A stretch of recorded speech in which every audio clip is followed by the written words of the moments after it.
ஐயா பெரியார் அவர்கள் சொன்னதுதான், நீ மானமுள்ள 1000 பேரோடு சண்டை போட்டு விடலாம், மானங்கட்ட ஒருத்தனோடு சண்டையே போட முடியாது. உன்னே தாண்டா சொல்லிருக்கிறார் மானங்கட்டவனே. கண்ணாடி பட்டுட்டு காரிக்கு போவ தெரியுமா, அந்த சின்ன எனக்கு ஞாபகத்துக்கு வந்துச்சு. திரும்ப திரும்ப சொல்றேன், பெரியார் மண் பெரியார் மண் என்று பேசாதீங்க. இது சேர சோழ பாண்டியன் மண்.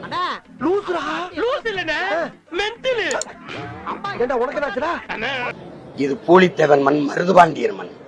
இது வேலுநாச்சியார் மண், தீரன் சில்லை மனை மண், ஆலகமுத்துக்கோன் சுந்தரலிங்க. என்ன ஒரு விரிவாக்கம், என்ன ஒரு தெளிவுரை.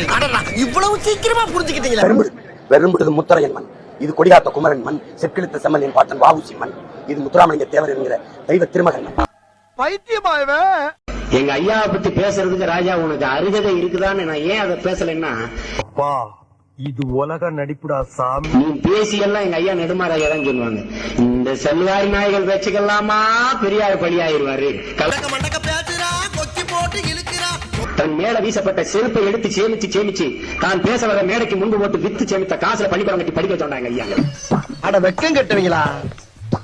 இதுக்கு எதுக்குடா வெள்ளையங்கிலி மாலையன்னு? ஒவ்வொருத்தரும் வாரம் போறலாம். பெரியார் மண் பெரியார் மண் கோலகரி வந்துடும். இது என் மண், தமிழ் மண். மானம் கட்ட அயோக்கிய பள்ளிலாம்.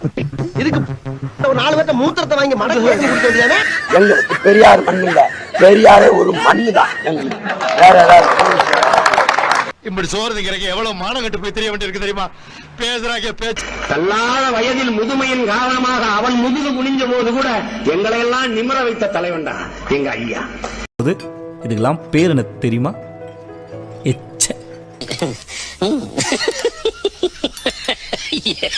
மண்ணுக்குள் விழ வேண்டிய வயதில் இந்த மண்ணுக்காக விழுந்த தலைவன்டா தந்தை பெரியார். காலை உடைச்சு நீ திருந்தலையா? இவன் அடிச்சும் பார்த்தாச்சு, அவுத்தும் பார்த்தாச்சு.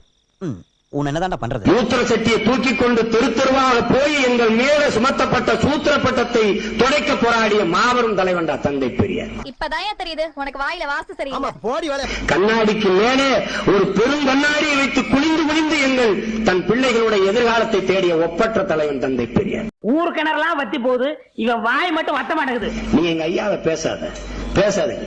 உன்னையெல்லாம் உன்னை அடிக்கிறதுக்கு ஒரு ஆளோ ஊழோ வேண்டியதில்லை. நீ எப்பா சாமி போதும்டா, ஓட்டது ரீல அந்து போச்சு. இப்படி ஏட்டிக்கு போட்டியாக ஏதாவது உளறி கொட்டி ஒரு அரசியல்வாதியை போல நடந்து கொள்ளுகின்ற ஒரு கேவலமான வேணா எனக்கு கோபம் வராது. கோவம் வந்துச்சுன்னா வராதுன்னு சொல்லலை, அப்புறம் அதை எதிர்பார்க்கிறீங்க. தெரிவித்துக் கொள்ள கடமைப்பட்டிருக்கிறேன். உன்னுடைய வன்மமும் உன்னுடைய வக்கரமும் நீண்ட நாள் நிலைக்கும் என்று நீ நினைக்காதே. அதற்கும் ஒரு முடிவு எழுதுகிற காலம் வரும்.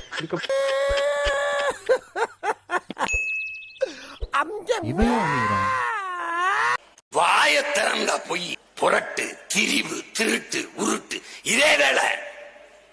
ஒரு இடத்துல நீ உண்மை விசிறியா? கண்ணாடி சார், அது சின்ன சேனலுக்கு எதா இருந்தாலும் அது கொஞ்சம் ஆதரவு கொடுங்க. உங்க பொண்ணான கையை கொண்டு அந்த பெல்ல தட்டிடுங்க. அவங்களுக்கு சப்ஸ்கிரைபர் 5-10 ஏறுனா அவங்க மனசு சந்தோஷப்படும். அவங்க வீடியோவும் பாருங்க.